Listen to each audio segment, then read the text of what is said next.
governo angolano, através do Ministério da Indústria e Comércio, decidiu em proibir a partir de janeiro a importação de produtos, muitos deles são produtos essenciais. Estamos a falar da farinha e estamos a falar do arroz. A partir de janeiro serão proibidos serem Óleo. importados. Óleo também, estamos a falar da carne de vaca, do frango, ou seja, esses produtos da cesta básica, aqueles produtos que são mais procurados, estão proibidos. E eu queria olhar para a realidade sul-africana, já que a África do Sul já tem uma produção interna, quase tudo que se consome na África do Sul é produzido lá. Se também, para chegarem a esse nível, o governo sul-africano havia optado por uma medida semelhante de proibir importar produtos que eles têm por excesso. Bom, a decisão no caso angolano é compreensível, serve necessariamente para proteger a produção nacional, porque de outra forma as pessoas vão preferir pelo menos produtos de fora e colocar os nacionais de lado. Mas nestes casos é importante referir que o cidadão deve ser livre, deve ter a autonomia e a liberdade também de preferência quanto aos produtos. Ele é que sabe se consome a Coca-Cola produzida em Angola, por exemplo, ou se consome a do Congo ou da África do Sul. Porque até são produtos que, pela forma e pela sua produção, podem ter assim, certa diferença.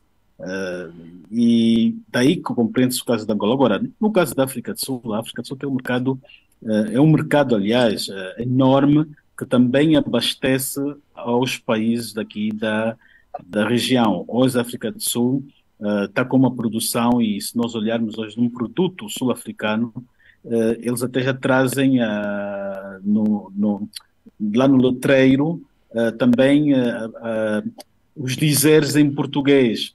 Por quê? Porque ele sabe que está no mercado não só nacional, mas no mercado regional. No fundo, a África do Sul está preparada para também fornecer aqui todo este mercado e preparada também para os desafios da futura zona de comércio livre.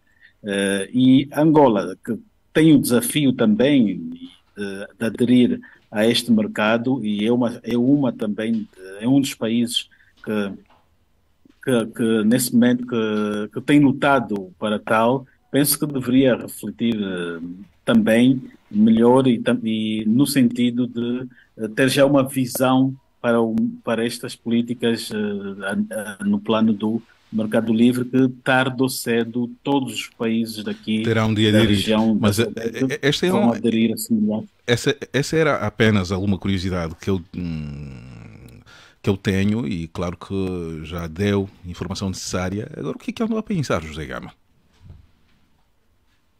Bom, o que nós andamos a pensar é que Angola, recentemente, estes dias, está a organizar a Assembleia da União Parlamentar, que é um órgão que reúne os parlamentos de todo o mundo, e este órgão tem uma das principais tarefas, que é de fortalecer as instituições e, ao mesmo tempo, os parlamentos, tornar os parlamentos mais fortes, mais eficazes e também torná-lo num instrumento de luta pelos direitos humanos. Está a acontecer esta semana, vai até sexta-feira, e, em contradição, a Angola recentemente promoveu neste mesmo parlamento que está a acolher essa Assembleia, realizou um ato que fragilizou o nosso Parlamento. O nosso Parlamento, nós entendemos que deve ser também forte, porque um país como o nosso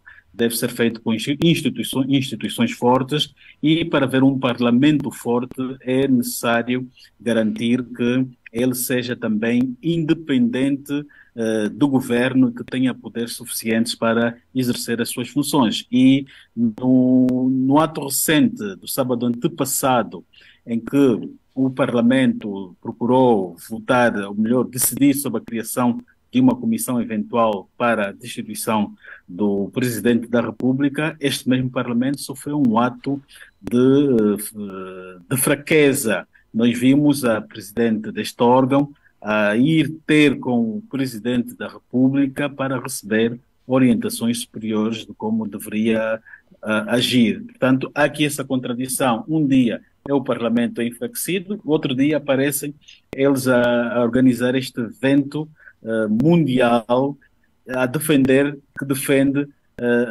a implementação de parlamentos fortes. Portanto, esta reflexão uma à contradição. volta desta contradição que temos estado a refletir. Obrigado, José Gama. E passo a palavra ao Frei Angalo. Frei Angalo, o homem das grandes reflexões, será que as suas reflexões passaram novamente para aquilo que está a acontecer no Médio Oriente ou nas fragilidades da gestão do continente africano? O que é que o Frei andou a pensar?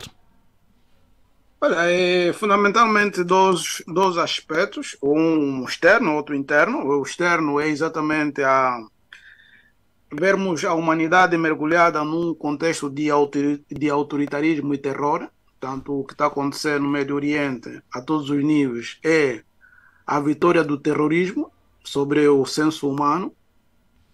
E também assistimos o conflito entre Israel, digamos, o Estado de Israel e a faixa de Gaza, ou então entre o governo de Netanyahu e Hamas, mostra a fragilidade dos organismos internacionais, a hipocrisia da diplomacia. Portanto, nesse momento, podemos dizer que como diplomacia, a diplomacia como um organismo de hipócritas e de hipocrisia que não serve para absolutamente nada.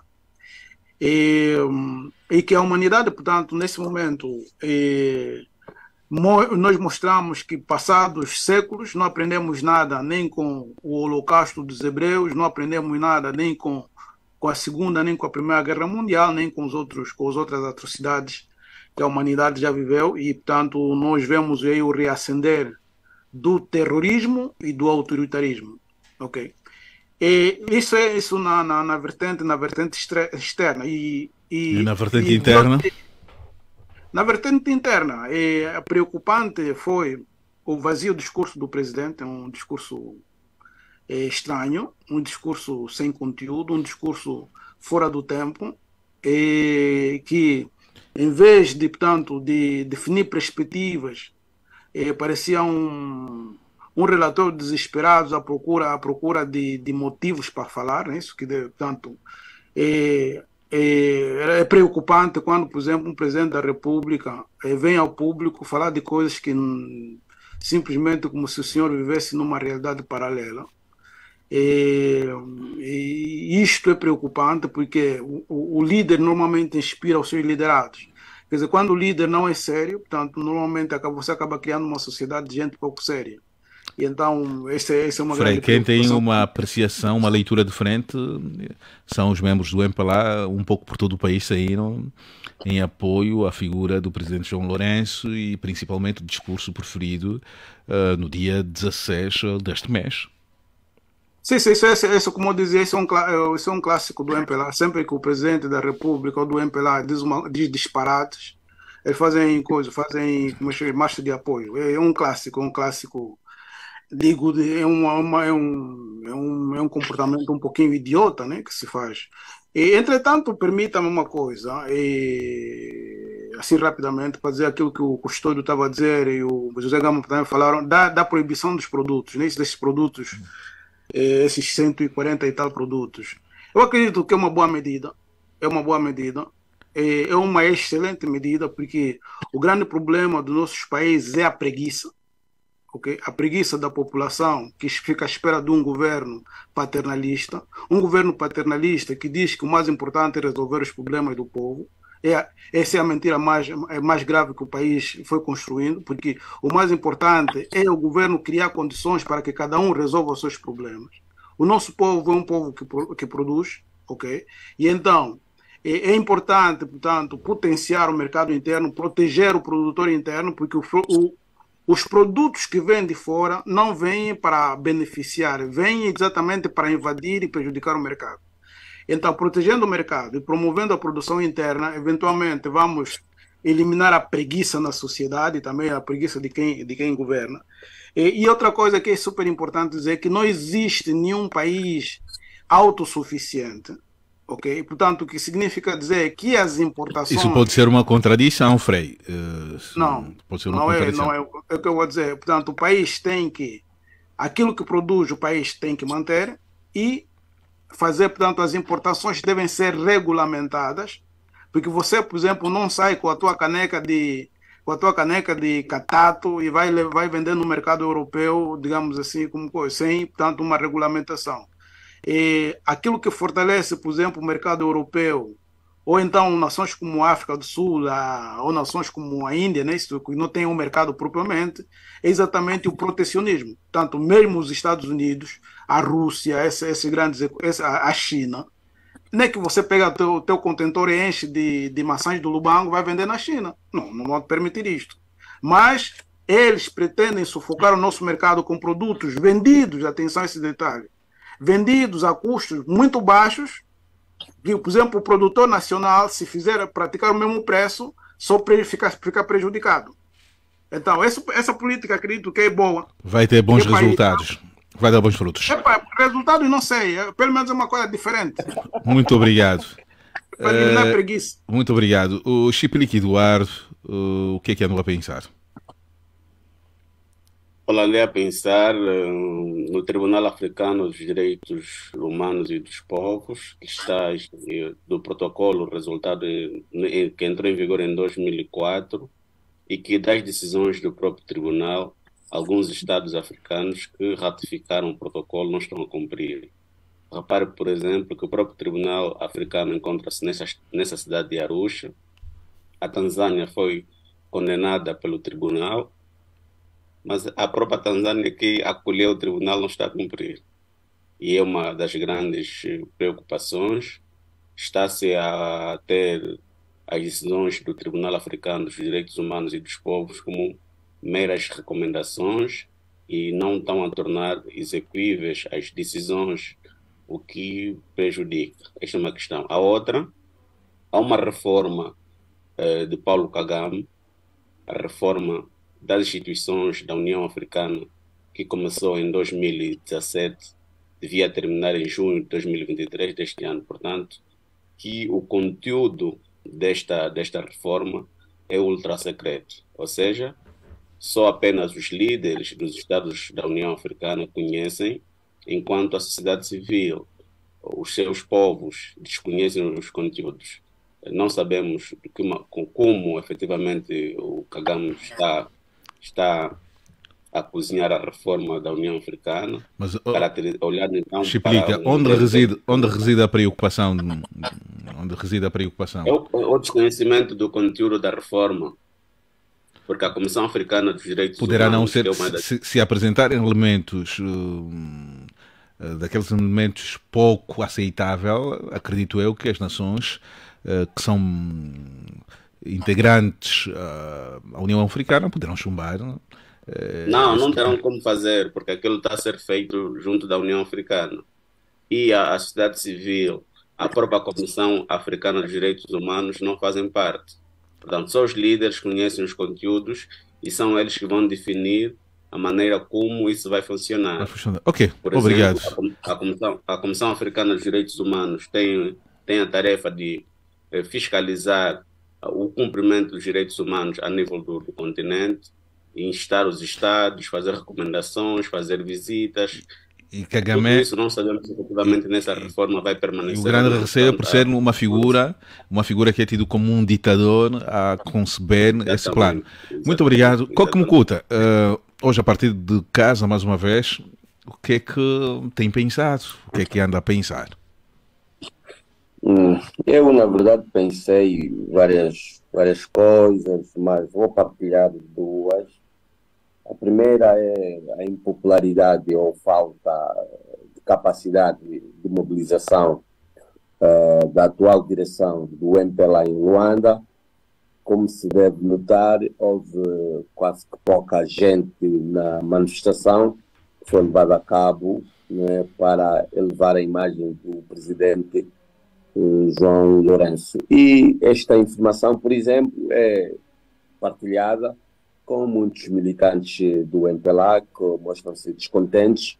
Parece que, em relação ao partido oponente, que é a UNITA, normalmente a carreta leva muito mais pessoas do que isso que o MPLA mostrou no último sábado. Esta é a primeira nota. A segunda nota...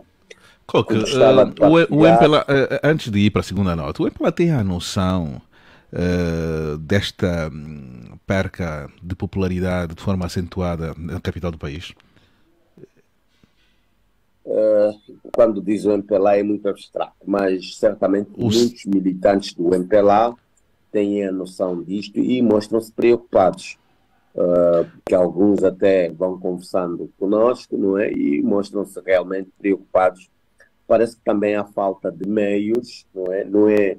O MPLA reclamar falta de meios, Coque? Não é fase de jorrar tanto dinheiro como em tempo de eleições. Provavelmente a escassez de verbas acaba por condicionar a mobilização. Exatamente, acaba por condicionar e, por exemplo, a atividade deles não teve o sucesso esperado. Teve pouca gente e muita gente até vai chamando a atenção para a falta de capacidade de organização e mobilização. Isso pode custar a liderança do Manuel Homem na capital do país? A liderança do a qualquer momento eu tenho estado a dizer que Luanda é daquelas províncias que quase são ingovernáveis, né? Muito difícil a qualquer momento. Eu acho que o Manuel Homem tem mais aí 6, 7, 8 meses para aguentar Luanda, depois de vir as chuvas e a dinâmica. Não está a ser pessimista? Não está a ser pessimista? Não é a dinâmica. Não estou a ser pessimista, isso acontece sempre assim, basta ver para os fatos. Ninguém fica em Luanda há mais de 3 anos. A imagem do Manuel Homem já anda desgastada? Vai desgastando e depois a qualquer momento é substituído também, né? Mas o segundo assunto que ando a pensar, o segundo assunto... o segundo assunto é em relação aos juízes que ocuparam as casas do Zango Zero. Eles agora vão se queixando por falta de contrato, ou seja, eles estão lá por uma ocupação ilegal. Estão inseguros. Não têm documentos e estão lá por uma situação ilegal, ou seja, agora vão solicitando, vão pedindo que lhes seja dado o contrato que para o INH, a instituição que controla, também não é de ânimo leve, comparando assim com aquela última decisão que saiu, não é? Porque legalmente as casas ainda não são deles. Eles, por enquanto, apenas ocuparam. Não sei como é que essa história vai terminar, mas são estas duas coisas que eu andei a pensar. E os juízes vão andando atrás dos homens do fundo habitacional. Isso não retira alguma dignidade a alguém que faz parte de um órgão de soberania? Estes são juízes, estão colocados nesse país, um país da anarquia. Eu, por exemplo, o terceiro assunto que estava mesmo a pensar é a forma como os juízes acabaram condenando os 4 jovens que participaram de uma manifestação. Eles cometem tantas injustiças e depois também, em vez deles, né? Cá se faz, cá se paga. Então estão nesta altura agora à procura de contratos, né? Para se sentirem confortáveis e viverem de forma legal nas habitações que ocuparam. Seria interessante e algo inédito um juiz ser desalojado, despejado de um apartamento que ocupou ilegalmente. Vamos ver como é que essa história vai acabar. Acho que vão precisar de muitas orações do Frei Angalo a partir da Itália para que isso não venha a acontecer.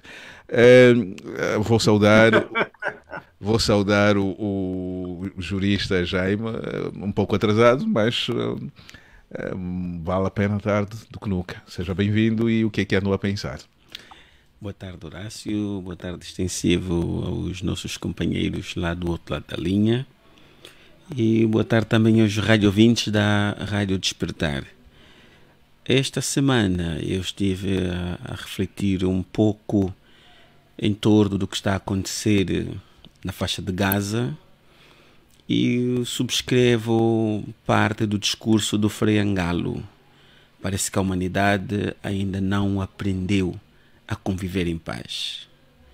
Parece que a humanidade não encarou como deveria ser. Aquilo que foi a Segunda Guerra Mundial foi uma autêntica carnificina em nome de interesses geopolíticos. Os mesmos sujeitos que provocaram a Primeira e a Segunda Guerra Mundial hoje estão a alimentar o conflito Israel-Palestina, porque não é um conflito contra o Hamas, é um conflito contra o povo da Palestina. Parece que a grande intenção, e eu aqui arrisco a dizer, é mesmo extinguir aquele povo ou expulsá-lo daqueles territórios, transformar os palestinos em mais um povo apátrida. E vemos as grandes potências mundiais, e com os Estados Unidos à cabeça, faz um discurso de paz, mas no entanto tem 2 porta-aviões ali próximo, mais de 4 cargueiros militares já descarregaram armamento em Israel, um país que se diz mediar o conflito. Em princípio deve ter alguma equidistância, ele é parte do conflito e é um dos principais fomentadores do que está a acontecer ali. Outro aspecto que me convocou aqui a reflexão tem que ver com aqui a nota no Ministério do Comércio e Indústria relativamente àqueles produtos que a nota informativa diz que Angola já tem a produção suficiente, tanto até de matéria-prima. Uma olhadinha rápida, do número 1 até o número 44, 20 daqueles produtos não preenchem o requisito da nota. Angola não... O que é que leva um governo a emitir uma nota cheia de informações imprecisas, para não dizer informações mentirosas? Eu estou preocupado com os esforços do atual ministro, porque primeiro fez sair uma nota informativa que anulava um decreto presidencial. Depois ele teve que recuar. Porque ele não tem poder para isso. Não, naturalmente que não tem. Naturalmente que não tem. Só o presidente pode revogar o seu próprio decreto, ou uma lei, ou a Constituição. Agora o ministro, por via de uma nota informativa, desautorizou um decreto presidencial, depois de alertado, recuou. Foi a semana passada... Estamos a dizer de uma figura que foi nomeado por indicação do atual homem forte do executivo angolano. Exatamente. Acho que há quem diga que o presidente João Lourenço parece que tem dedo Horácio, podre. Desculpe aí, eu não entendi uma parte que o doutor Jaime disse aí dos produtos. Não, é uma parte que não entendi bem. A expressão que pode repetir, Frei? Dessa lista que eu estive a verificar, do número 1 até o número 44, 20 daqueles produtos não preenchem o requisito da nota informativa. Significa dizer que Angola... Quais são os produtos? Podia enumerar alguns. Vou dar aqui um exemplo. Angola não produz 5% do arroz que consome. Angola não produz 5% do trigo que consome. Se não produz 5% do trigo que consome, não há matéria-prima suficiente para produzir massa esparguete, por exemplo. Ou farinha. Ou farinha. Não tem essa capacidade. Não tem capacidade interna para óleo de amendoim. Óleo de girassol. Girassol é uma matéria-prima que foi inflacionada em virtude do conflito Rússia-Ucrânia, porque a Ucrânia é o maior produtor mundial de girassol. E nós sabemos o que está a acontecer. O óleo alimentar disparou. Já havia inflacionado desde 2021. Com a guerra que iniciou em fevereiro de 2022, os alimentos sofreram uma inflação acima dos 20%. E no nosso caso em concreto, que temos uma inflação não só em virtude do déficit de oferta, mas aquela que decorre da desvalorização da moeda, nós temos que comprar essas matérias-primas no exterior e sempre que o Kwanza é desvalorizado, o preço dessas matérias-primas sobem. Nós não somos autossuficientes. Vamos falar na produção de açúcar. Apesar do grande investimento que se fez na Biocon, a Biocon não preenche 50% das necessidades desse mercado. Eu compreendo a necessidade de se introduzir mecanismos protecionistas, mas o protecionismo, até chegar à altura da vedação da importação, temos que ter certeza que a produção interna já satisfaz a demanda. Quer proteger a produção nacional, proteja e aqui a pergunta que se coloca: qual é a produção nacional que deve ser protegida se nós não temos quase produção nacional? Já temos alguma produção nacional. Quando uma produção representa 5% daquilo que são as nossas necessidades... Quando eu digo já temos alguma produção nacional, não estamos a referir o trigo nem o arroz, naturalmente. Mas fazem parte do leque dos produtos. Há um produtor de arroz no Mochico que falou à imprensa semana passada, diz que ele tem que Jaime, levar... Doutor Jaime, só para ajudar, Sim. os dados apontam que pelo menos há 2 produtos que Angola é sustentável. Um é a banana, tanto que começou a importar, e outro é a mandioca, tá? É só para ajudar o seu... Exatamente. A exportar. Exatamente.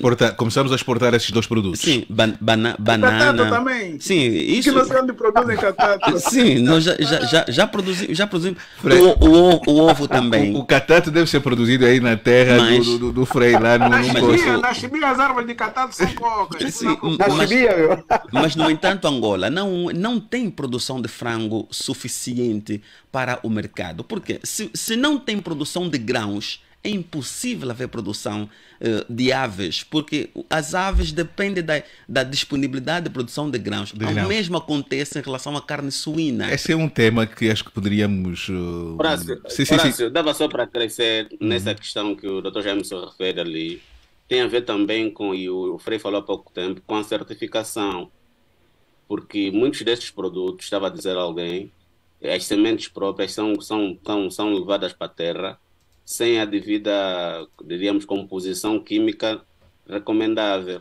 Mas nós Qual vai temos ser? um centro de melhoramento de sementes em Malange. Há grandes produtores de Chibia sementes. também, Sim, não, exatamente. mas isso não- Na mas- Huila, no mas- Kwanza Sul, o General Mas, doutor Farrosco, Jaime, por isso- exemplo. Dr. Jaime, O General isso na Faceira prática não produz funciona. produz Dr. sementes. Sim? Doutor Jaime, isto na prática não funciona. Os produtores tiram do campo diretamente para o mercado. Não, Tem sido assim. o doutor te explica. Era relativamente à certificação. A semente produzida pelo General Faceira é certificada.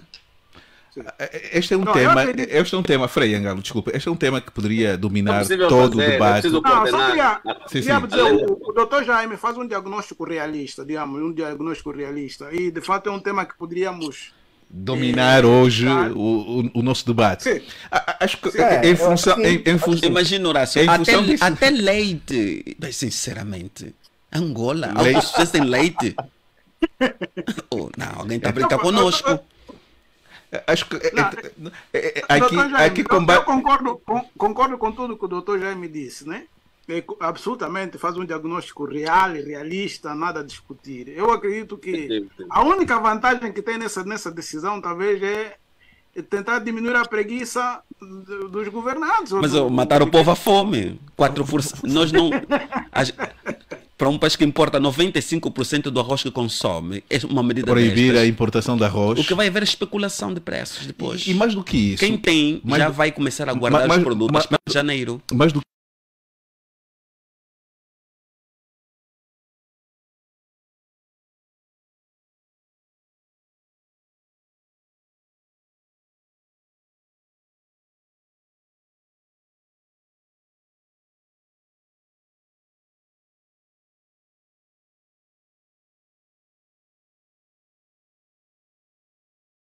os preços não param de subir. Só uma pergunta inocente. Não, esse documento Horácio. traz muita ficção, este documento. Ele tinha que ser filtrado e sermos capazes de dizer.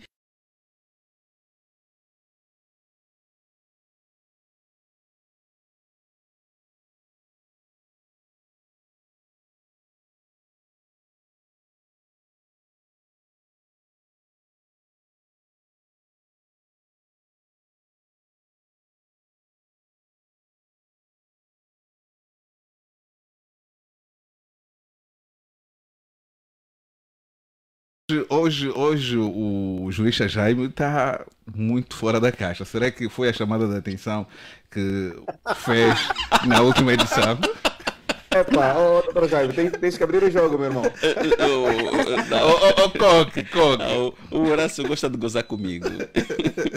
Não, mas a sério, há uma coisa que o doutor, a questão que o doutor Jaime traz aqui. É preciso, no discurso do presidente, o presidente diz explicitamente que, por exemplo, a nível da agricultura, porque aí estamos no setor da agricultura e da criação, não são setores muito distantes, e são setores interdependentes.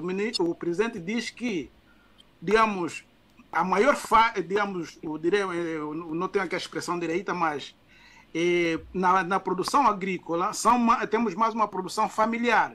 Temos produção familiar. Sim. Está escrito. Agricultura familiar. Essa é aquela que, digamos, que mais se dedica à agricultura. E, portanto, Frei, como diz aí o Frei, doutor Jaime, este tema é muito essa- interessante. Frei, desculpa, esse tema é muito interessante, mas como nós temos uma pauta definida, e acho que se encaixa muito aquilo que nós estamos a abordar aqui, vamos ao primeiro tema. O segundo, vamos, se assim a nossa agenda permitir, a próxima semana, vamos colocar esse segundo tema para a próxima edição.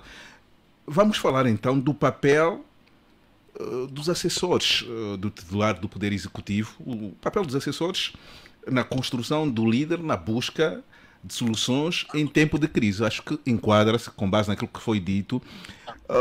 José Gama, está em silêncio. O Presidente da República, esta semana, foi dado como alguém que estava num estado de saúde bastante crítico, e uma informação que foi avançada pela imprensa queniana, e não houve o desmentido, e o presidente anda ali, parece que não falta. Aqueles jornais, se fossem angolanos, e aqueles que falaram se fossem angolanos, hoje estariam a ser julgados, e claro que agora as penas são muito pesadas. José Gama, o que é que está a acontecer com os auxiliares e os assessores do Presidente da República? Bom, como diz o tema, um assessor presidencial ou para qualquer área é um elemento que deve prestar alguma ajuda técnica ao líder. E nós, na semana passada, há poucos dias, vimos o presidente foi para o Quênia, era suposto estar num evento na qual era o convidado de honra, convidado principal, e do nada foi anunciado que ele não estaria presente naquela atividade. E um blogueiro do Congo, do canal congolês, apareceu a dizer que João Lourenço terá sido envenenado. E isto causou preocupação enorme. Nós julgávamos que passados 2, 3, 4 dias, as autoridades angolanas, a assessoria de comunicação do presidente poderia vir a público e prestar qualquer esclarecimento. E até aqui não fez.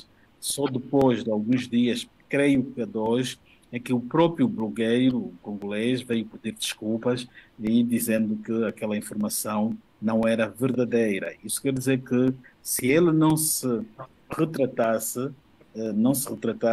a informação até aqui ficaria assim ou melhor, as pessoas ficariam na dúvida do que é que está a acontecer com o presidente, e até hoje estão, e penso que a assessoria do presidente deveria até hoje prestar qualquer esclarecimento. Isso também em nome da honra, da imagem e também da defesa da credibilidade do Presidente da República, porque nós estamos a ver aqui muitos canais também no Quênia a criticarem o Presidente, a chamarem-lhe de alguém que não tem consideração, que é convidado para um evento, depois não aparece, e até aqui não vemos os assessores de imprensa do Presidente a virem fazer o reparo ou a prestar o devido esclarecimento. Nós, nos anos, acho que no tempo do José Eduardo dos Santos, houve um cenário idêntico a este. O presidente dos Santos veio aqui à África do Sul, sentiu-se mal e, última da hora, não foi participar na reunião que iria lhe receber e indigitou, na altura, o chefe da Casa Civil, Edel Cruz Costa. E aconteceu também, e na altura, creio que disseram que havia uma indisposição por parte do presidente. Pelo menos deram aquela indisposição momentânea. Um argumento qualquer. Exato. Quer dizer, houve uma vez com dos Santos, foi no Parlamento, foi depois justificada, houve esta indisposição momentânea. Agora estamos a ter aqui o caso do presidente João Lourenço, e até o momento os seus assessores não vêm a público prestar esclarecimento, porque a lei angolana determina que o povo tem o direito à informação. E governar nos termos da transparência também requer disponibilizar ao público todo tipo de informação existente. Se nós estamos a lutar contra a corrupção, e lutar contra a corrupção é promover a transparência, Então, aqui neste ponto, falharam porque até aqui não há nenhuma transparência em termos de informação prestada ao público para se saber o que de facto aconteceu com o Presidente da República. O Presidente está ao serviço da nação, está ao serviço de um povo que lhe delegou poderes para ele se tornar o seu representante e ele tem esse dever de prestar contas ao povo. Há dias o Presidente foi ao Parlamento prestar contas ao povo. Portanto, há dias ele teve esse mal-estar, o suposto mal-estar, deve prestar também contas. É assim que se governa e que ajuda a desenvolver uma cultura de transparência, de prestação de contas. Aqui em Angola, a saúde do Presidente da República faz parte do segredo do Estado. Nunca se sabe do estado de saúde do Presidente. Raramente a assessoria traz a público informações que têm a ver com o estado de saúde do chefe de Estado. Agora, de uma forma global, como é que podemos... Horácio, há um aspecto que eu não queria, vamos dizer, não vou entrar nos detalhes, mas como houve digamos, uma notícia, não é isso? Falsa ou supostamente houve surgiu alguma notícia. Era importante para evitar especulação, não é isso? Para evitar qualquer tipo de especulação e informar. Porque a verdade é que ele faltou no evento. Então, para se evitar qualquer especulação, era importante dar uma informação oficial e consistente, porque nem que você vai estar num país, você é do teu país, está no outro país, para um ato oficial se ausenta e dia seguinte aparece. E aqui eu queria, uma pergunta que lanço para todos os meus convidados: como é que podemos encarar o papel dos auxiliares e dos assessores do Presidente da República? Estamos habituados a ouvir o Presidente da República ter pronunciamentos que envergonham para o Presidente da República. E muitas dessas informações são trabalhadas pelos seus auxiliares e pelos assessores. E nunca são chamados à responsabilidade, com exceção do chefe do gabinete jurídico que havia colocado o Presidente numa condição bastante delicada em ter nomeado um morto que foi depois exonerado. Temos pouca memória de pessoas que são chamadas à razão por terem colocado o Presidente da República numa saia justa. Será que é fácil ser assessor em Angola, ganha-se dinheiro de graça, produzindo informações fantasiosas? Ora, só um aspecto importante que o próprio Presidente da República tinha dito, que só ia nomear aqueles que são do seu partido. Isto retira a meritocracia. Isto permite, então, que apareçam aqueles que vão obedecer cegamente às suas posições. Porque o assessor é, por regra, um especialista, um perito sobre a matéria em que está a prestar o serviço. E tem sempre uma opinião técnica, objetiva e científica sobre o assunto.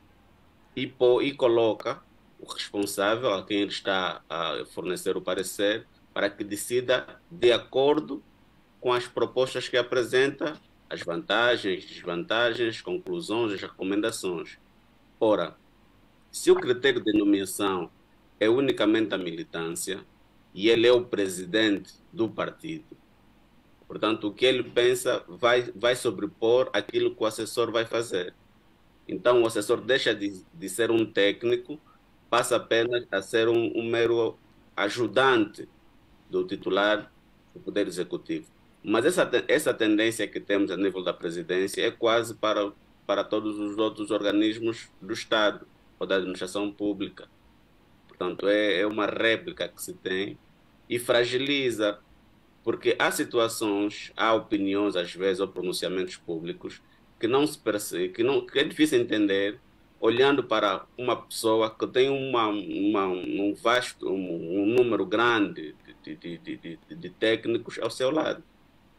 E só para dar outro exemplo, buscando aquilo que o Dr. Jaime se referiu há pouco tempo, esta posição do Ministério da Economia em relação aos produtos é o reflexo disso. Dava exoneração ao ministro. Agora era preciso saber Exatamente, sim. Isso é Certamente. claro. Certamente. Era preciso fazer um estudo, era preciso ouvirem outras sensibilidades, ouvir os agricultores, Jurista portanto, apresentar não só a decisão, a decisão é o último ato, ela obedece a um procedimento. Portanto, nós temos esses problemas que dificilmente. Depois o que é que vai acontecer com o assessor? Epá, o importante é que eu tenho os meus salários, tenho as minhas regalias. Ele disse, ele é o chefe. É fácil ser assessor. Coque, é fácil ser assessor. O Presidente da República, aqui passa a expressão, tem sido de forma recorrente enganado. Os seus auxiliares submetem relatórios falsos, mas nunca são chamados à razão. A que se deve isso, Coque? Será que o Presidente... Não, ora, assim, o papel dos assessores é assessorar, é suportar e ajudar e auxiliar, nada mais do que isso. Agora, também tens de ter em conta que o tipo de liderança, o estilo de líder, conta bastante, porque é o líder que define quem lhe vai assessorar, não é o assessor que escolhe a quem vai assessorar. Então, tem também muito a ver, não é, a escolha que o líder faz para um assessor. Depois, os líderes autocráticos, eles têm a maior ênfase no líder, na pessoa que lidera. Não quer saber tanto do liderado nem dos auxiliares. Provavelmente, eles acabam sendo enganados pelo modelo que adotam, como o Tiplica estava a dizer, não é? Vão nomeando pessoas que não têm alguma competência, não têm competência, e depois acaba acontecendo o que acontece, não é? E nós já tínhamos falado sobre as qualidades do líder, falamos da qualidade do presidente João Lourenço, e quando falamos, chegamos à conclusão que o presidente João Lourenço era prepotente. Não se sabe se é a prepotência que está a prevalecer agora, por exemplo, e imagina, o Luís faz uma nota de esclarecimento, entrega lá nos serviços de apoio ao presidente e não é aprovado.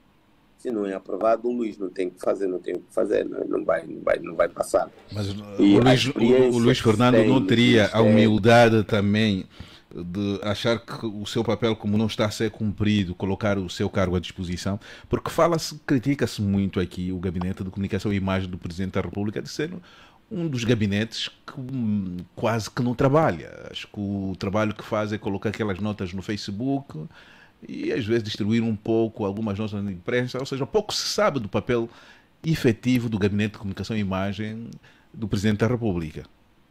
Horácio, permita-me uma coisa. Não sei se já é coisa de dirigir. Não, esteja à vontade, Frei. Eu queria aqui recordar dois elementos que a literatura universal nos traz, que é para compreender os assessores de alguns presidentes, eventualmente também do João Lourenço. É a história escrita por Hans Christian Andersen, conhecem? O Rei Vai Nu. Não sei se conhece essa história. Bastante famosa. Conhece essa história, vão conseguir entender porque... Bastante famosa essa história. E a outra é do Rei Canuto. O Rei Canuto e a Onda. E essas duas histórias têm a mesma coisa, a base tem a bajulação, tá vendo? A história do Rei Vai Nu, não é isso?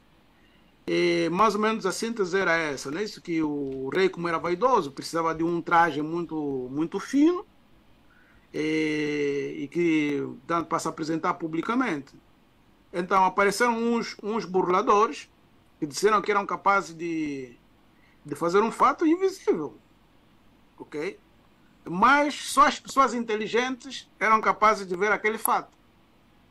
Então, foram os assessores do rei lá verem o fato, não estavam a ver nada, mas para não dizer que não são inteligentes, regressaram dizendo, era um fato interessante e tal, enquanto que aqueles enganadores só estavam a mexer os braços, não tinha nada, não tinha mesmo nada, não estavam a fazer E aqui nada. Temos muitos desses de forma prática. O rei também temos apareceu muitos... no sítio, Sim. como só os inteligentes podiam ver o fato. O rei apareceu no sítio, não viu o fato, mas como queria passar-se por inteligente, não é isso? Disse também que o fato era bonito, lá regressou. Depois, no dia da marcha, disseram que estava bem vestido e foi para a rua nua, né? Isso é a do Rei Canuto. É que o colocam diante das ondas do mar, A história do Rei Canuto é interessante porque ela termina bem. Ele é colocado diante do mar e começam a vir as ondas muito fortes. Então os seus assessores dizem, não, o rei é poderoso, vai mandar parar as ondas. Mas veio uma onda que quase afogou o rei e ele disse, olha, parece que eu não tenho tanto poder assim. Eu acredito que aqui, que era para dizer que os assessores podem contribuir. Eu não sei quantos assessores o presidente tem e se são Nós muitos, temos quantos são ministérios aqui? E aqui estamos a falar os ministros e os são seus... muitos assessores, são inúteis, ok? Muitos assessores são inúteis. Isso é como o nosso parlamento, né? Isso, quando você vê um parlamento onde 200 pessoas estão sempre de acordo, quer dizer que 199 são inúteis. E aí, o excesso de assessores não serve para nada, porque existe o Conselho de Ministros, existem os ministros, é isso? E um governo deve definir prioridades. Por exemplo, o discurso de João Lourenço faz perceber que não tem prioridade. Faz tudo. Faz tudo. Eu acredito que era importante dizer, o meu governo, este ano vou apostar só nisto. Okay? Vou apostar só nisto. E então você vai ter especialistas para aquele setor. E só aqueles. Agora, se você tem conselheiros para minério, para aquilo, e depois... Quando é que você vai ler? Quando é que você vai estudar? Porque um líder deve estudar. Quando é que você vai ouvir? E quando é que você vai dormir? E quando é que você vai beber? Quando é que você vai visitar a tua família? É suicídio. Eu acredito que o grande problema de Angola é a bajulação, porque também vemos isso publicamente. Por exemplo, estamos aí o nosso amigo Jaime, não é isso? Que até quer brincar, como hoje veio com um tema realista, parece que já foi comprado, não é isso? Mais ou menos. No país é assim, portanto. No país é assim, quer dizer, se uma pessoa vem a dizer verdade é porque foi comprado, né? Por exemplo, porque assim tinha que ser o Jaime, tinha que sempre dizer, aqui está tudo bem, está tudo bem, está tudo bem, está tudo a bem. Sociedade é assim, intolerante. Né? Espera, né? Temos uma sociedade intolerante. Mas aqui o... Sim. Não sei se me permite. Assim, Esteja à vontade. Seguinte, dentro da lógica do que o Frei está a abordar, né? Eu acho o seguinte, Frei. O nível e a qualidade de um líder, ela é diretamente proporcional às pessoas que o cercam. Pessoas medíocres sempre vão se cercar de pessoas medíocres também. Pessoas com caráter forte, pessoas que sabem exatamente a finalidade pela qual uma instituição se propõe. No caso em específico, estamos a falar aqui de um presidente da República que tem N e N responsabilidades. Nós imaginemos só o que é você cuidar de 164 municípios, 18 províncias. São cerca de 35 milhões de pessoas que o tempo todo estão esperando alguma coisa de você. Tá?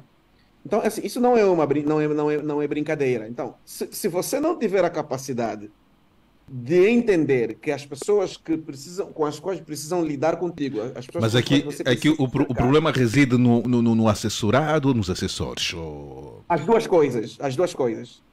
Porque uma das questões que nós temos em Angola, e todos nós sabemos disso, é assim, é que nós não temos líderes, nós temos chefes, né?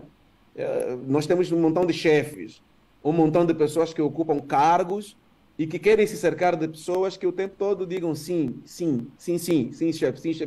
E isso não é assessoria.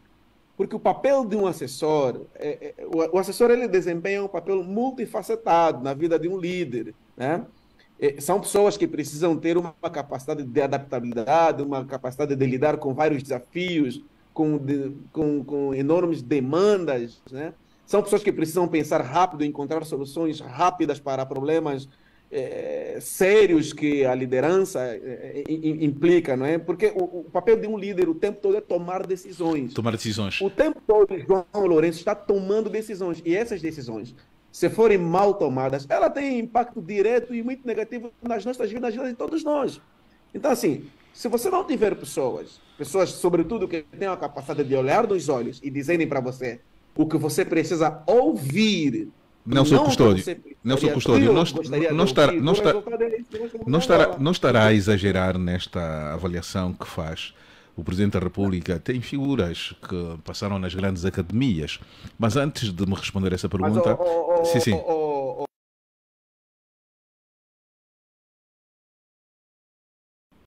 acadêmico com caráter. São duas coisas completamente diferentes.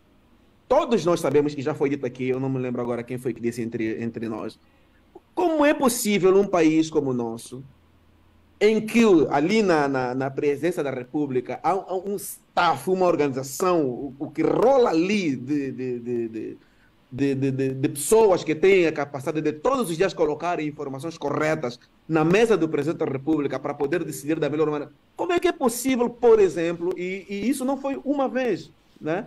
O presidente da República nomear alguém que já está morto? Oh, meu Deus do céu! Nós todos estamos lembrados aqui no primeiro ano do mandato do presidente João Lourenço. Chegou até a nomear uma ministra, eu não sei se vocês se lembram, não é? Que ela não creio que não foi consultada, ela não quis, ela acabou negando. Eu não sei se vocês se lembram, um fato, não sei. Ou seja, o líder nomeia pessoas para o assessorarem, que nem sequer ele conhece, não sabe o perfil dessas pessoas, né? São nomes simplesmente que são indicados, né? São colocados na sua mesa, ele simplesmente nomeia. E aqui eu posso falar, sobretudo, da província do Kwanza Sul, né?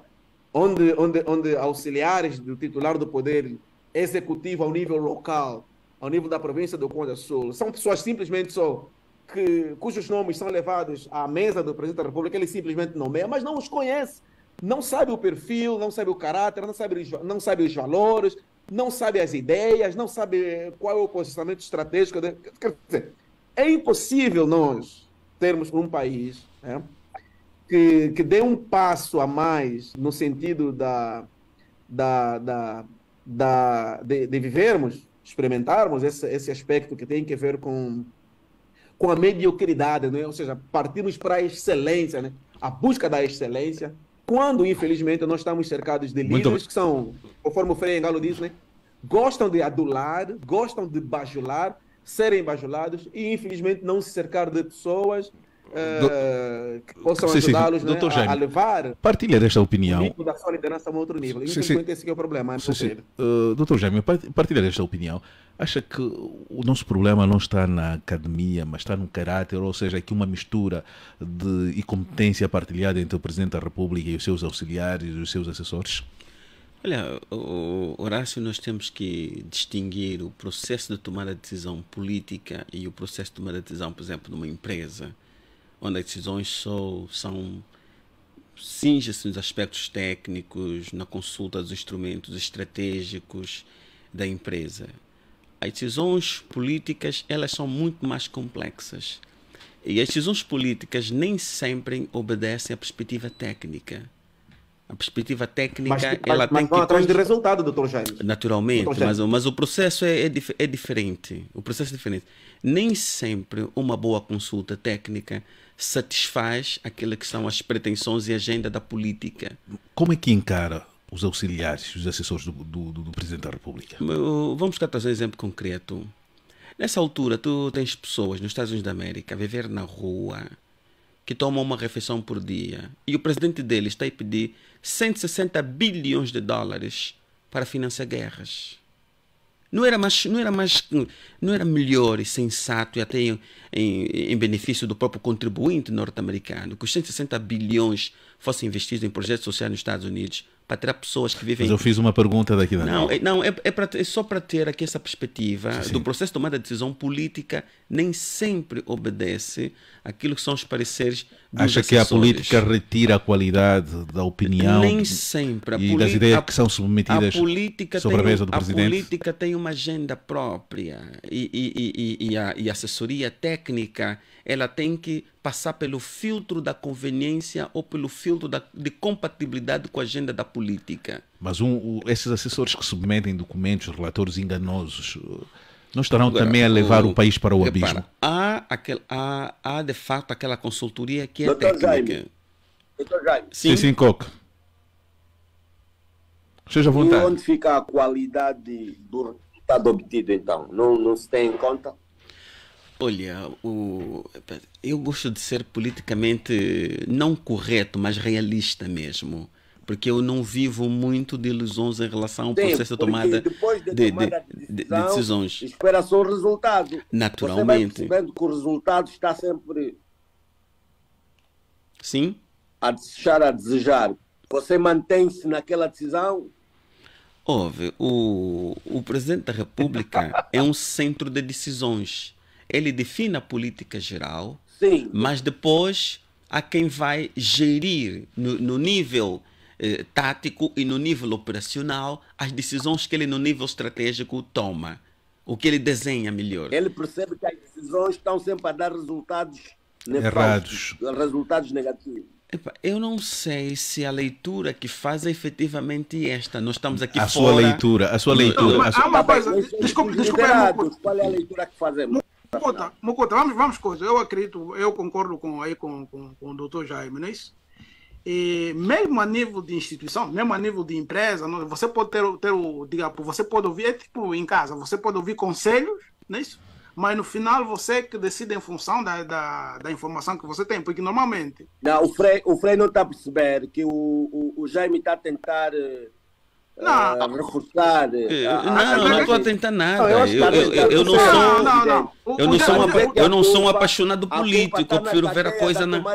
Não, eu prefiro ver a coisa conforme ela é na realidade. O assessor não toma decisões, né? Claro. Um assessor, um conselheiro, Sim. Não pode tomar decisões. É aquilo que eu acredito, eu não quero aqui forçar o pensamento do Jaime, mas é assim. Portanto, você pode ser especialista em alguma coisa, e até ser chamado como assessor.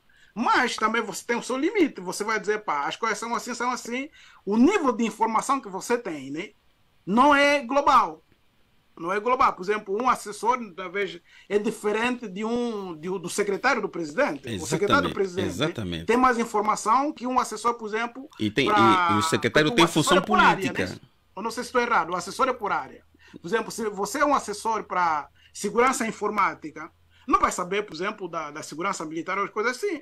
Agora, aí, eu acredito, não sei se estou a forçar o pensamento do Jaime, mas... Estás mesmo a forçar. Não está nada, estou aqui calado. Vai confirmar, eu estou a fazer a minha compreensão. Portanto, no final, vamos na linha do custódio. No final é que o líder é que tem que tomar decisão em função do conjunto de informação que tem. O líder é que tem que ter uma visão holística. Eu, se puser... Então, Frei, com base... Um momento só. É onde reside o problema, porque na vertente do Dr. Jaime, é que essas decisões serão sempre políticas. E não o assessor tem uma função técnica e os secretários têm função política. Não podemos separar a política da cientificidade, não podemos separar a política da verdade. Exatamente. Senão não serve para nada, não é isso? Exatamente, aí que está o problema. Mas deixa o doutor Jaime falar, porque eu... Só para concluir, eu acho que deviam ser muito sintéticos. Exatamente. Já estamos numa fase... Eu concluo sim. Relativamente às nomeações, o Presidente da República não precisa conhecer quem está a nomear, porque ele tem um conjunto de pessoas que são responsáveis... Fazer a prospecção. Prospecção e apresentar as propostas. Imagine se ele tivesse que conhecer... pessoalmente. Humanamente é impossível. É impossível conhecer todas as pessoas que ele tem competência de nomear. Mas por aquilo que estão aqui a dizer... Doutor Jaime, só para ajudar. Quando eu disse que o Presidente da República tanto nomeia 164... Não, só dele não nomeia. Auxiliares diretos do Presidente da República... É que fazem as nomeações. Pelo menos, e os auxiliares indiretos, ele tem a obrigação e o dever de conhecer. Não precisa. Se o ministro nomeia alguém que diz assim, depois vaza para a opinião pública, ele diz, não, eu não pedi para ser nomeado... O problema não está no Presidente da República. Há pessoas responsáveis por fazer essa prospecção e essas pessoas nunca são chamadas à razão. Mas aí está a questão, doutor Jaime. Nós não sabemos se são efetivamente chamadas à razão ou não. Se o Presidente da República estiver a ralhar alguém, não vai chamar a imprensa para dizer que está a ralhar. Não, mas para nós... Não vai chamar a imprensa. Olha, ou estou a ralhar o fulano. Ele não faz isso. Deixa eu dar o exemplo da Igreja Católica. Vou dar um exemplo. Por exemplo, para a nomeação do bispo, para nomear um bispo, o Papa é que faz. Vou dar um exemplo. Né? Mas não, o Papa não conhece. A Igreja Católica está até onde não tem mais ninguém. Tem pessoas aí. Certamente. O Papa não precisa conhecer todos os padres do planeta. Então, o que é que se faz? O que é que se faz? Todos os anos, né, todo o tempo aqui onde eu trabalho nisso, chegam relatórios de cada padre. Existe um dicastério na Igreja Católica, é tipo um ministério nisso, que é responsável por passar e ir verificando. Recebemos o relatório desse padre, por vezes vão para aí Mas também, muitas vezes, são nomeados padres, que Bispos. afinal é errado. Certo. São nomeados para bispo, mas, o perfil não era o desejado. O que acontece? Por exemplo, num país também é a mesma coisa, né? O presidente não tem que conhecer todos os cidadãos. Agora, os organismos do Frei, Estado, desculpa. Aqui a igreja não permite a exoneração. Que a correção não é automática, mas na política pode haver essa correção automática. Não. Tem processos, por exemplo, um padre pode ser reduzido ao estado laical. Não, estamos a um bispo. Um bispo, nesse momento, vou vos dizer já assim, nós temos, quem quiser pode procurar, o documento chama-se Como uma Mãe Amável. Por exemplo, nesse momento nós temos aqui, esse princípio chama-se tolerância zero. Se um bispo, por exemplo, o bispo na Igreja Católica é uma autoridade autônoma. Cada bispo na sua diocese é igreja autônoma. Se, por exemplo, aqui no Vaticano chegar relatórios precisos e depois se provar que um bispo, por exemplo, não fez, digamos, descuidou da proteção das crianças e dos adultos vulneráveis, não são crianças, adultos vulneráveis. E outra coisa, portanto, estiverem envolvidos em processos, digamos, de corrupção, ok, ele pode ser reduzido ao estado laical ou então até ser condenado. Quero aqui recordar um núncio apostólico que teve em Angola, que é o Becho, foi parar na cadeia e foi destituído. Núncio, não se trata só de um bispo, era de um cardeal que foi destituído. Portanto, a questão é essa. Ficou aqui um exemplo. Sim. Horácio. Mas olha, o que o Frei está dizendo é o seguinte, Frei, é assim, as pessoas, isso em todos os lugares, né? Não tem problemas nenhums a pessoa se envolver, eu não vejo tanto assim problema. O problema é o seguinte, é como que um líder, e aqui é importante refletirmos a respeito disso. Faz a gestão da informação. Como que um líder decide a respeito de um liderado, portanto, de um assessor, quando, sobretudo, tem conhecimento de que o assessor o aconselhou mal, né? Sabe-se publicamente que o aconselhou mal, colocou informações na sua mesa erradas, e mais do que isso, como, por exemplo, acontece em Angola, e é notório, por exemplo, nós temos um assessor direto do presidente da República, que é o chefe do seu gabinete, que saíram notícias de envolvimento em corrupções em Portugal. Oh, meu Deus! Você quer combater a corrupção, e aqui estamos a falar da questão da coerência. Você diz que uma das grandes bandeiras do teu consulado, enfim, é o combate à corrupção. E sai por aí, pelo país, promovendo uma caça às bruxas, entre aspas. Todavia, como que é possível alguém que come contigo, senta à tua mesa, serve-te? Sabemos, todos do país sabem que alguém que está envolvido. Eu não estou a julgar ninguém, pelo amor de Deus, tá? Eu sou advogado. Mas era bom corrigir que as notícias não eram referentes mas, assim, à corrupção. Mas assim, eu quero dizer o seguinte: é uma questão também de coerência, tem que corrigir isso, doutor. Eram referentes ao quê? Não eram referentes à corrupção. A TVI não acusou o doutor Odeltrudes de atos de corrupção. José Gama normalmente. José Gama, eu queria só chamar sobre este assunto que acabaram por levantar. O José Gama, por norma, acompanha com algum cuidado esse tipo de assuntos que envolvem a corrupção. O que é que estava em volta do diretor do gabinete do Presidente da República? Bom, na altura houve vazamento de um contrato na qual a empresa deste diretor do gabinete do Presidente prestava serviço de consultoria à Indiama, ou Indiama ou Sodiam, creio que é a Indiama. Era Sodiam. Sodiam? Sim. Ok, e a Sodiam pagava uma mensalidade de cerca de 20 ou 25 mil dólares. É um contrato de avança. Não era propina? Não, era um contrato de avança, uma consultoria jurídica. Isso caiu havia este caso, e esta empresa também prestava serviços ao setor dos transportes.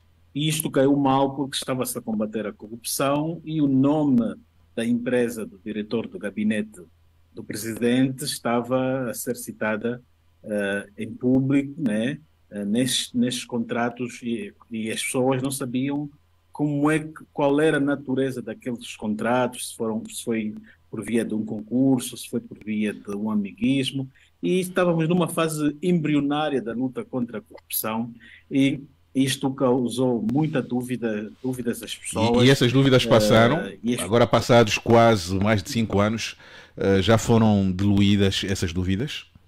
Não foram. Só que a TVI não foi nós estamos capaz num de quadro encontrar que estamos alguma aqui a debater, nós ilicitude, estamos isso tem num que ficar quadro em que as claro. autoridades comunicam-se muito mal. As autoridades, a forma de se comunicar é pelo silêncio, pela descrição. E até hoje não houve esclarecimento nenhum. As pessoas continuam na dúvida, e tanto mais que quando é campanha eleitoral, quando se está a falar de corrupção, as pessoas vão levantando novamente o assunto. Nós até aqui acabamos de citar, se citamos é porque nunca ocorreu, nunca se produziu nenhum esclarecimento. Daí que o debate se arrasta até hoje. E isso é uma das chamadas de atenção que se faz às autoridades. Vou continuar contigo. A necessidade de se comunicarem. Gama, vou continuar consigo. Onde nós sabemos que o governo está a engatinhar, não consegue sair da crise. Quem está a falhar? São os seus auxiliares, são os assessores, ou o próprio Presidente da República que não tem tido, vamos lá, a visão de olhar para aquilo que é colocado como estratégia para equilibrar a nossa economia e nos tirar da crise. Sabemos que o Presidente João Lourenço herdou o país que herdou, mas hoje já não podemos olhar a governação do Presidente João Lourenço como consequência dos erros que foram cometidos pelo Presidente José Eduardo dos Santos. Bom, todos nós conhecemos o Presidente João Lourenço. Dos 3 presidentes que Angola já teve, João Lourenço é o que o público melhor conhece, porque ele é um líder muito frontal, aberto, fala aquilo que pensa, e pelo seu caráter, pela forma como nós olhamos para João Lourenço, nós entendemos que os seus assessores perceberam que João Lourenço é um líder inassessorável, e tendo notado essa particularidade, é daquele tipo de pessoa que, se lhe chamarem a atenção, provavelmente é capaz de desonerar. Então os seus assessores se demitem dessa responsabilidade e procuram apenas fazer algo para lhe agradar e para não entrar em choque. E, ao mesmo tempo, isso cria também um cenário de bagunça em que esses assessores, cada um fica naquele pensamento de que agora é nossa vez, vamos fazer das nossas. Vou dar aqui um exemplo. Por exemplo, o presidente, quando viaja, e aliás em qualquer parte do mundo, ainda hoje, se nós olharmos para a presidência portuguesa, fez sair um comunicado da visita que queriam ter do presidente da Guiné-Bissau. Fizeram um comunicado de imprensa, que é algo que detalham tudo ali e é mais econômico. No caso de Angola, o que é que se faz?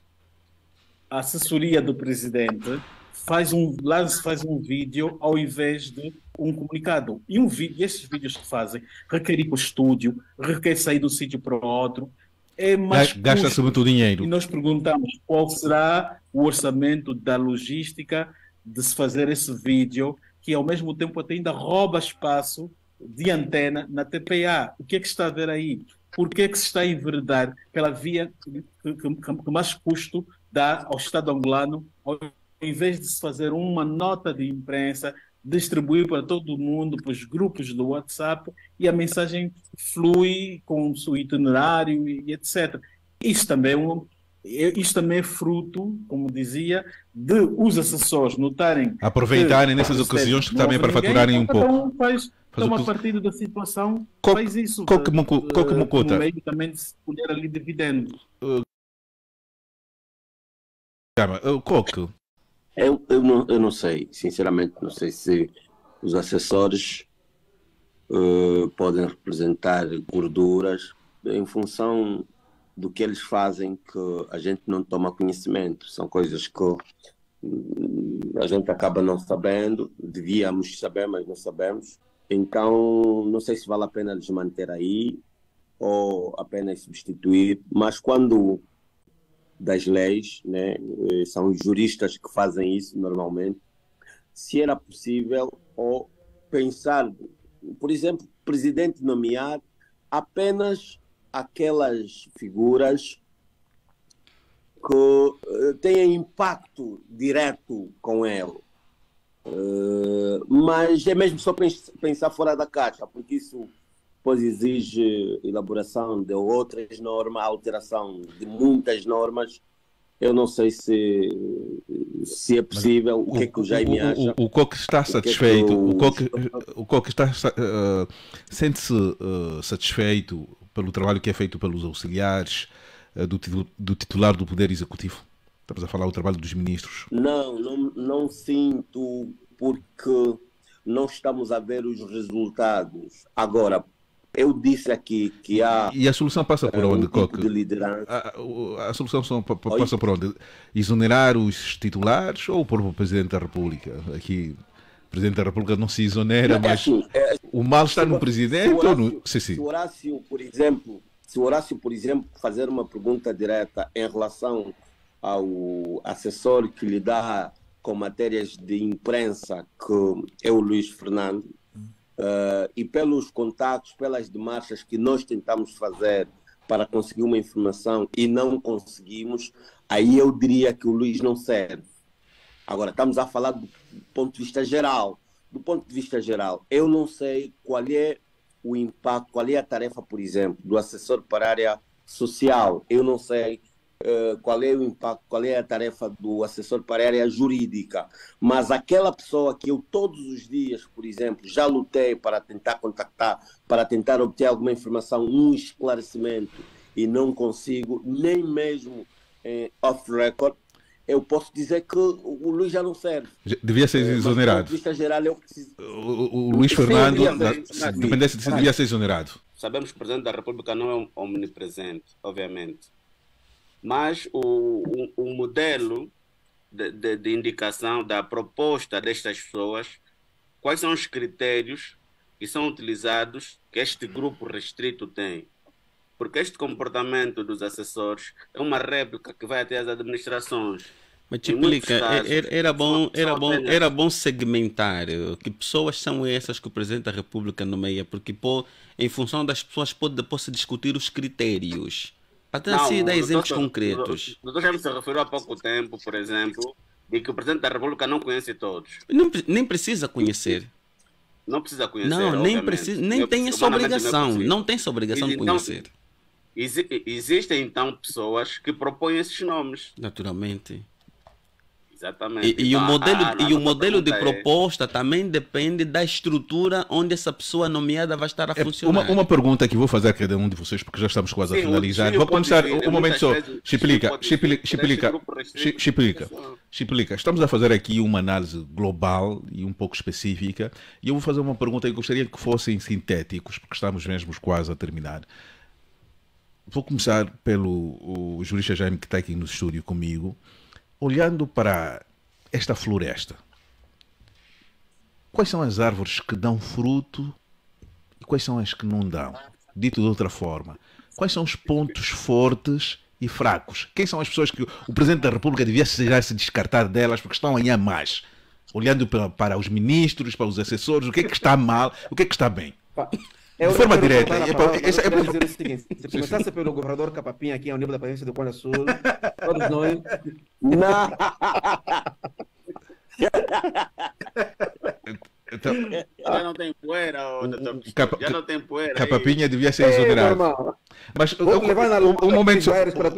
Doutor Custódio, aguarde, por favor. Doutor Jaime, não dá volta. Essa pergunta é mesmo direta. Certo. Olha, sim. Eu não vou falar de todos. Eu sugeri a manutenção do engenheiro Borges, efetivamente no executivo. Energia e águas. O setor da energia é o que mais cresceu nesse país. E se tivesse que avaliar os ministros, o engenheiro Borges estaria no topo da pirâmide. Eu não estou satisfeito com o desempenho do setor da agricultura, não estou satisfeito com o desempenho do setor das pescas. Por mim, deveria haver uma separação entre a função indústria e a função comércio. tendo em perspectiva a necessidade que esse país tem de se industrializar, o setor da indústria devia ter sido isolado da função comércio, acoplar a função comércio à função economia e nomear para ministro da indústria um indivíduo que tem experiência prática no setor, alguém que já lida com a indústria na prática, devido à sensibilidade e à importância que o setor tem. Eu também separaria, por exemplo, a função cultura da função ambiente. A função ambiente, como uma função eminentemente de fiscalização, ela não deve, melhor, estar aglutinada a uma outra função que é sujeita da sua ação de fiscalização. Há necessidade de mantermos a Ringote? Eu não sei quais foram os critérios usados que é para nomear a Dalva Ringoto, não sei, mas a função, mas ela faz alguma coisa. A função cultura, eu acoplaria ela ao desporto, juntaria desporto, educação e cultura num único ministério. Mas a Dalva Ringote faz alguma coisa? Eu não sei, não conheço nenhum relatório que possa poder avaliar a senhora. A gente avalia publicamente a função... A função social com a ministra também dos assuntos sociais. Não acha que também aqui há duplicidade de responsabilidade? A ministra das questões sociais faz algum sentido existir esse ministério, tendo em conta o nosso perfil social. Mas uma super-ministra como a Ringote... Agora, eu penso que não precisávamos ter um Ministério de Estado para a área social. Não havia necessidade. As questões sociais podiam ser diluídas, acopladas ao Ministro da Coordenação Econômica. Dentro da lógica de tirar as gorduras, isso deveria cair. Esse Ministério, se me pedisse uma opinião como está a pedir agora, eu diria, Sr. Presidente, esse Ministério não faz sentido, vamos acoplar as funções dela dentro do Ministério da Coordenação Econômica. Não, essa aqui... Mas fica claro, não é pela pessoa, pela função. É pela função, é a estrutura, sim. Não faz sentido nenhum. Gama, seja sintético. Isaac dos Anjos, desde que foi nomeado, é uma figura quase que invisível. Isaac dos Anjos, quando foi governador de Benguela, da Huila e do Namibe, foi uma figura proeminente. Alguém com ideias bastante sólidas. Foi nomeado como secretário de Estado para a área produtiva, desapareceu. Não, ele é apenas secretário.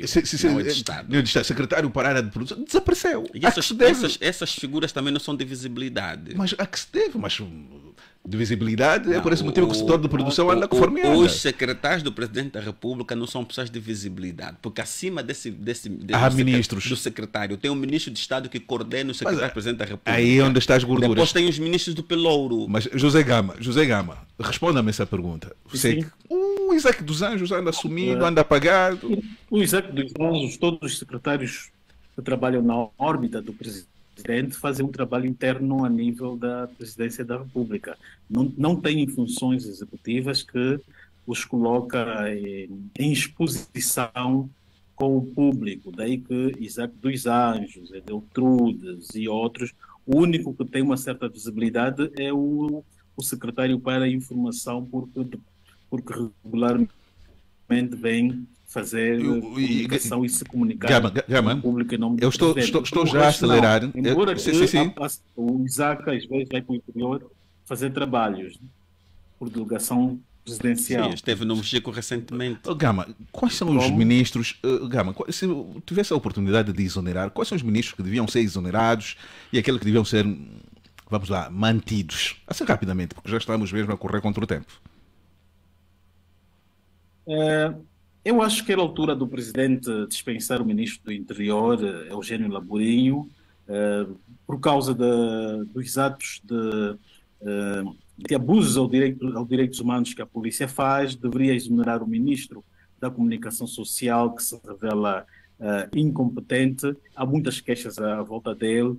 Exoneraria o Ministro da Energia e Água, porque é um setor de grande investimento e onde ocorreram grandes escândalos de corrupção. Há aqui uma contradição. Há dias o Presidente disse que a taxa de eletricidade no país é de 43% e há documentos do próprio Ministério a dizer que já em 2015, antes de João Lourenço, a taxa era de 42%. Quer dizer que durante 2015 até a presente data só cresceu 1%. Então quem deveria ser mantido? Quem deveria ser mantido, Gama?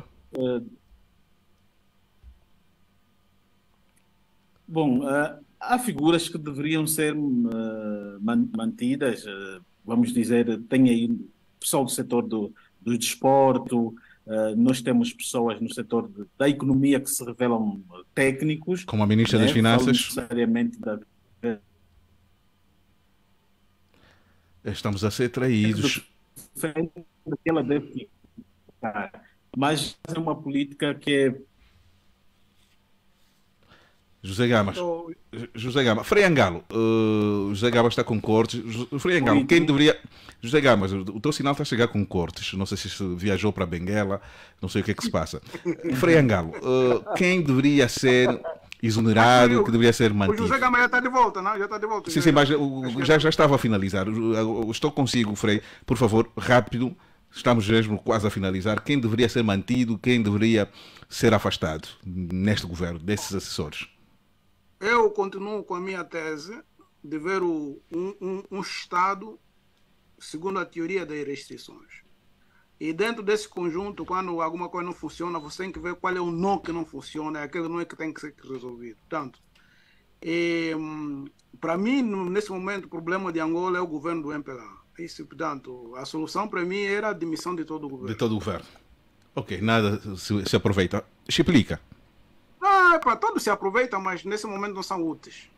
Okay. Não, a nossa opinião era o seguinte: é um conflito de poder. Seja direto, não dê muita volta, não temos muito tempo. Sim, mas era preciso falar isso. Uhum. A minha posição seria: todos os assessores, os secretários, todos da Presidência da República sairiam, não existiriam. Então, o Presidente da República devia ter apenas os ministros e os secretários de Estado. Por quê? Porque há um conflito de poderes entre os ministros, os secretários do presidente, e isso não ajuda muito. Isso aguça ainda mais os conflitos ali, os conflitos internos. Exatamente. Há ministros com mais privilégios em relação aos outros, porque tem os amigos na presidência, portanto tem porta aberta a outros, tem dificuldades para ter acesso ao Presidente da República. Então, não consegue escolher um ponto positivo, alguém que poderia ser mantido? Não fica com dificuldade, não vai ser chamado para ser assessor jurídico, pode falar à vontade. Não, francamente não consigo verificar quem não. Fecho com o Custódio. Já disse que o seu governador seria uma das pessoas a ser exoneradas imediatamente. Aliás, ele já disse que foi para ali para realizar a vontade do seu partido e não para governar a província. Certamente. Eu acho que eu extinguiria alguns ministérios, enxugaria e por via reflexa acabaria por exonerar os respectivos ministros. Por exemplo, eu fundiria os ministérios da Cultura, Educação e Desporto. Esses ministérios podem ser fundidos num só. Portanto, as duas coisas andam juntas, não precisamos ter 3 ministérios. Depois, eu também fundiria os ministérios da Agricultura e Ambiente. Podem andar juntos, não tem problemas nenhuns. Extinguiria o Ministério da Comunicação Social. É mais uma máquina de propaganda do que outra coisa. Não precisamos de um Ministério da Comunicação Social no país. Eu também fundiria os Ministérios da Economia e Indústria, né? São 2 ministérios que podem muito bem andar juntos. É assim no Brasil, por exemplo, e não precisamos, né? Portanto, eu acho que são essas reformas que eu, se pudesse, aconselharia ao Presidente da República a fazer. Estamos mesmo a finalizar. Horácio, aqui uma correção. Eu extinguiria o Ministério da Coordenação Econômica. Para a social, e pegaria todo aquele pelouro, alocaria a Vice-Presidente da República. Porque a Vice-Presidente da República também parecia uma figura decorativa. Sim, todo aquele setor social estaria alocado à Vice-Presidente da República. Extinguiríamos o Ministério de Estado para a área social. Todos aqueles ministérios passariam para a Vice-Presidente da República. Ela é que faria aquele trabalho. Sim, ela ficaria responsável pela área social. Porque alguns ministros dos Estados acabam retirando visibilidade à senhora vice-presidente. A vice-presidência. Hoje temos de dar uma nota sem ao jurista Jaime. Não sei onde é que passou. Será que é pelo Coque não estar aqui no estúdio? O Jaime é coerente, é que por vezes não concordamos com ele, não é isso? Eu sou daquelas pessoas que discordam muito com o Jaime. Está aí o Frei Angalo. O homem. Olha, para fazer recordar, o Frei Angalo foi o responsável do meu curso de contabilidade. Foi o seu professor? Não, meu professor não. O Frei Angalo foi o responsável do meu curso de contabilidade. Sim, okay. Eu sou bem chato, ele sabe. Coque. Jaime, né? Isso que nós precisamos em Angola, não precisa, né? Ele não precisa de agradar as pessoas, ele tem que ter firme com as suas ideias. Coerente, tem que ser coerente, né? Tem convicção, ponto final. Não precisa ser comprado. Desde que vamos já concordar, desde que vamos concordar. Coque. É normal, assim, tem que ser assim. Coque. Hoje podes convidar o jurista Jaime para tomar uma gelada. Olha, não me pediste para ver quem é que sai. Sim, termina. Já disse. Eu também acho que cada governo, cada povo tem um governo que merece. E podem todos ficar lá, estão muito bem lá. Não há problema. Mas você falou do Luís Fernando que devia ser afastado, ou que não é uma contradição? Hoje você está tipo, assumiste o espírito. Cada povo tem um governo. O espírito do jurista Jaime hoje entrou em ti. Encarnou em ti, ô Coque.